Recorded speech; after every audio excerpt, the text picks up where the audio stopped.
पिछले एपिसोड में आपने देखा, साला गलती हो गया मेरे से, तुझे उस दिन अरेस्ट नहीं करना था, वही गोली मार देना चाहिए था। हाँ इंस्पेक्टर, गलती तो तुम किए पर ये गलती हम नहीं करेंगे। अरे बहुत बोलता है ये रे, टाइम नहीं है अपने पास, क्रिमिनल ठोक दे इसको। साढ़े तू हमारे सरकार को इसी शॉटगन से मारने वाला था ना, तो अब तू येड़े।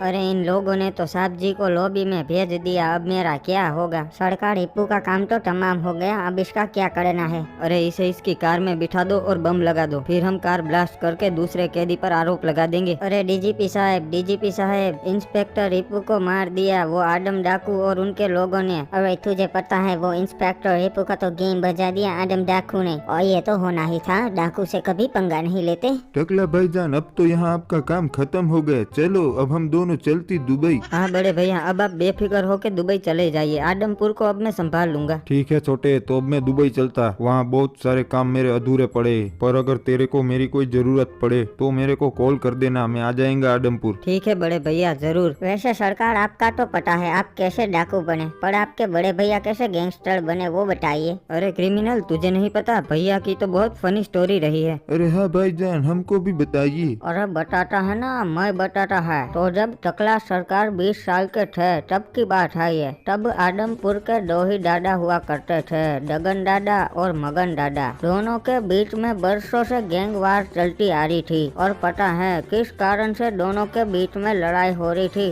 अरे होगा कोई जमीन का मैटर, गैंगस्टर लोगों का वही होता है। अरे ना ही, तब आदमपुर में चल रहा था यूट्यूब वर्सेस टिकटॉक। जो डगन दादा है वो टिकटॉकर थे, वो चाहते थे कि गाँव के सभी लड़के टिकटॉकर बने, और हमारे मगन दादा बिल्कुल अपोजिट, वो यूट्यूबर थे, वो चाहते थे कि गांव के सभी लौंडे यूट्यूबर बने। अच्छा, तो इस वजह से दोनों के बीच में लड़ाई हो रही थी। फिर पता है एक दिन क्या हुआ, जो कोबरा बंडल है वो मगन दादा के लिए काम करता था, वो यूट्यूबर था, पर ये बात डगन दादा को पसंद नहीं आई। उसने कोबरा बंडल को टिकटॉकर बना दिया, और हमारे मगन दादा ये बिल्कुल सह नहीं सकते कि उनका कोई यूट्यूबर टिकटॉकर बने, इसलिए उन्होंने कोबरा बंडल को दिन दहाड़े किडनैप कर लिया और उसे अपने अड्डे पे ले गए। डगन दादा, मगन दादा ने कोबरा को उठा लिया है और वो उसे पक्का यूट्यूबर बना देगा।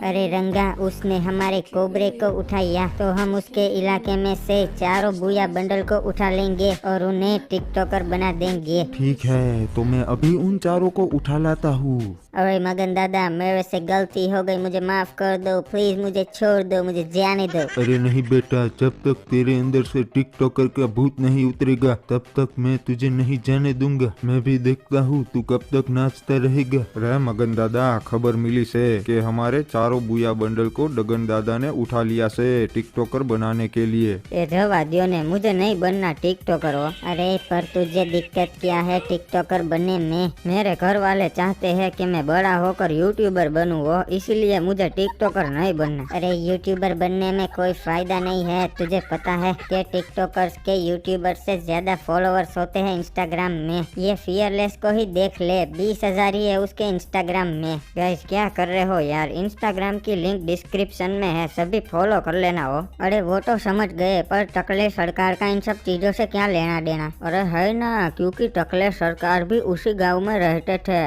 अच्छा, तो वो फिर किस साइड थे, यूट्यूबर या टिकटॉकर? ये सेमड़े, मैं किसी साइड नहीं था, मेरे को एक्टर बनने का था, वो फिल्म भी मिला था मेरे को, टकला भाई MBBS। अरे तो फिर वो मगन दादा डगन दादा मान गए थे क्या एक्टर बनने के लिए? अरे भैया चालाक चिमकांडी है, वो डगन दादा को ये बोलते थे कि जब वो एक्टर बन जाएंगे फिर वो उनके टिकटॉकर्स के साथ कोलैब करेंगे और उन्हें प्रमोट करेंगे, और मगन दादा को ये बोलते थे कि वो उनके यूट्यूबर्स के साथ कोलैब करेंगे और उन्हें प्रमोट करेंगे। यू सड़क ब्रो, वेरी वेरी सड़क। हाँ बड़े भैया, उस दिन टकला भाई MBBS की शूटिंग के लिए ही जा रहे थे। आज तो मचा देना है मेरे को सेट पे, एकदम रापचिक एक्टिंग करेगा। अरे साला, मेरे को 10 दिन से दस्त हो गया है, पता नहीं क्या करूँ। रुकिए, अभी आपका इलाज करता हूँ। ए टकले, इधर आ। अरे टकले को क्यों बुला रहे हो, वो क्या करेगा? अरे इस टकले की बाबू डॉक्टर है, वो आपके दस्त मिटा देगा।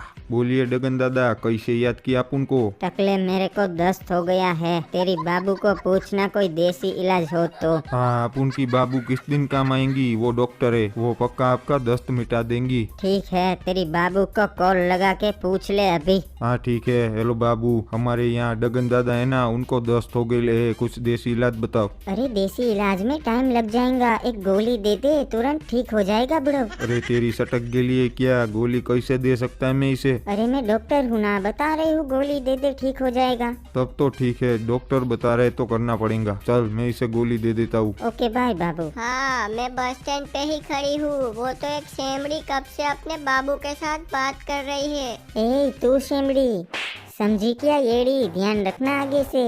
अरे कोई इलाज बताया क्या तेरी बाबू ने दस्त का? हाँ दादा, वो बोली एक गोली दे दे, दस्त मिट जाएगा। ठीक है, एक नहीं 2 गोली दे दे। ठीक है, ये ले।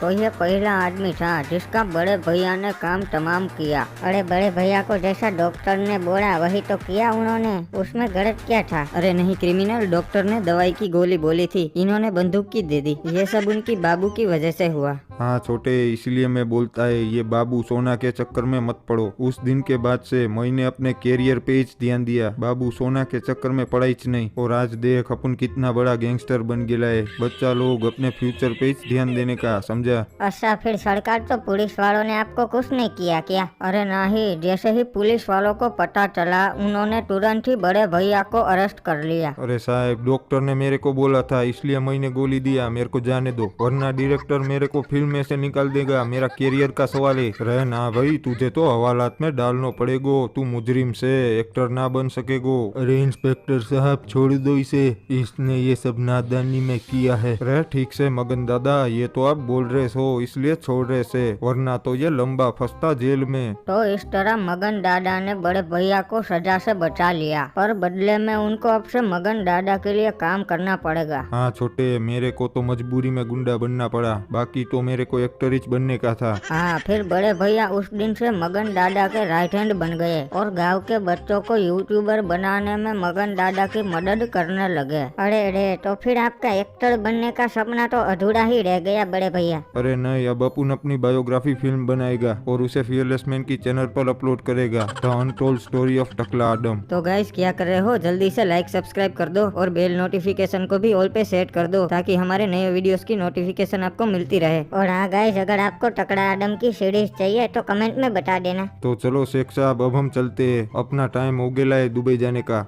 अरे डीजीपी साहब, मैंने मेरी यही आंखों से देखा है इंस्पेक्टर हिप्पू साहब को तड़पते हुए। मैं उन्हें कभी नहीं भूल सकता, वो बहुत अच्छे ऑफिसर थे। वो रे तावड़े, वो अच्छे थे नहीं से, एक बार पीछे तो देख ले। हाँ बाबू मोसाई, पीछे देखो पीछे। हो इंस्पेक्टर हिप्पू, अरे यार ये क्या बात हुई, आप तो जिंदा हो ओम फो। बाबू मोसाई, ये क्या, मुझे जिंदा देख के तुझे तो खुशी होनी चाहिए, पर तू तो उल्टा दुखी हो रहा है। अरे हाँ साहब, मैंने तो इंस्टाग्राम पे स्टोरी लगा दी थी, मिस यू इंस्पेक्टर हिप्पू। अब मैं मेरे 150 फॉलोवर्स को क्या जवाब दूंगा? रे नुबड़े तावड़े, जल्दी से स्टोरी डिलीट कर। ओबे फियरलेस, तू कब से डार्क जोक मारने लगा? और साले मारा तो मारा, पर मेरे पे ही मारा। वैसे साहब आप जिंदा कैसे बचे? मुझे तो लगा आप लुढ़क लिए हो। रे तावड़े, जो मरा वो हिप्पू ना था, वो इसका डुप्लीकेट था। हिप्पू अब तक ऑन पेपर 36 बार मर चुका से। हाँ तावड़े, असल में मेरा नाम हिप्पू नहीं है, मेरा असली नाम है हिपहॉप। रे तावड़े, हिपहॉप वो अफसर से जिसकी कोई आइडेंटिटी ना होवे से,